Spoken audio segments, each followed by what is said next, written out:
As I return from the graves of loved ones late into the evening, almost by way of miracle, I'm confronted by 2 centuries-old poems that open up the unforeseen horizons that exist within our hearts.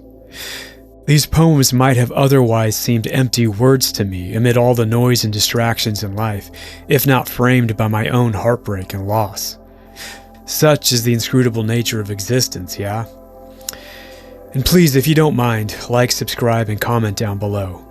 I'd really appreciate it and would love to hear your thoughts. In the arena of love and loss, there are few measures outside of poetry and art. It's almost impossible to reckon with death and heartbreak in a meaningful manner otherwise. Faith, of course, provides a path of letting go, not as an act of resignation, but perhaps something else that one of these poems in particular seems to make evident. It's often a song or poem that finally gives us the necessary distance to see such loss as a part of a greater, beautiful movement beyond our own reckoning and ephemeral time here on Earth. That may come across as dark and foreboding, but that's not the intention. And certainly it's not meant to invite despair.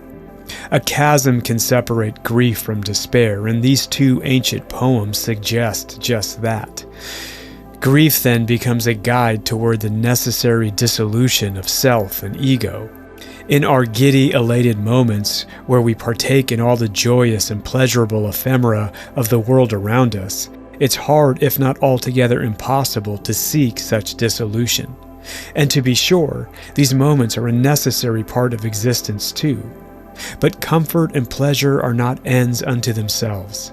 Often they can be exhausting distractions, to the point where pleasure becomes a source of pain, as any honest addict will attest. These 2 following poems are deceptively meditative in nature and speak from a depth that one can easily miss at first glance.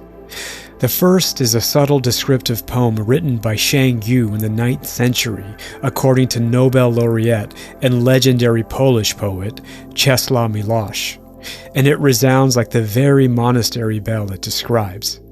Take a listen to A Ringing Bell, as translated by Kenneth Rexroth. I lie in my bed, listening to the monastery bell. In the still night, the sound re-echoes amongst the hills.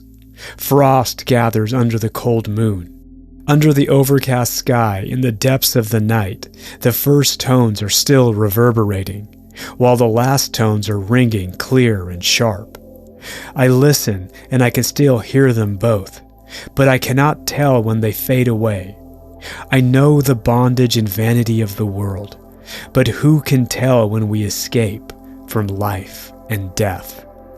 The comparison of a ringing bell to existence and our very lot here on earth is as profound as it is brilliant. One can feel the very echo reverberate throughout one's own wilderness of veins and arteries. And amid the backdrop of the bondage and vanity of the world, that echo becomes nothing if not altogether haunting, more of an auditory ghost that lingers than a mere echo in the distance. The other poem is from the renowned 8th century poet Li Bai, who was once more commonly known as Li Po, according to the anthology I found his work in. It's entitled The Birds Have Vanished, and reads as follows, according to Sam Hamill's translation. The birds have vanished into the sky, and now the last cloud drains away.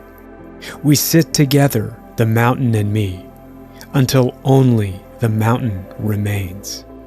The poem reminds me of Buddhist monks sitting in repose unto death, unhindered by that looming specter that hovers above us all. A kind of strength is evident in this poem, but one I find almost bewildering. Perhaps such a poem is an invitation to find that very strength that allows us to let go, not as an act of resignation, as alluded to earlier, but finally as an act of liberation.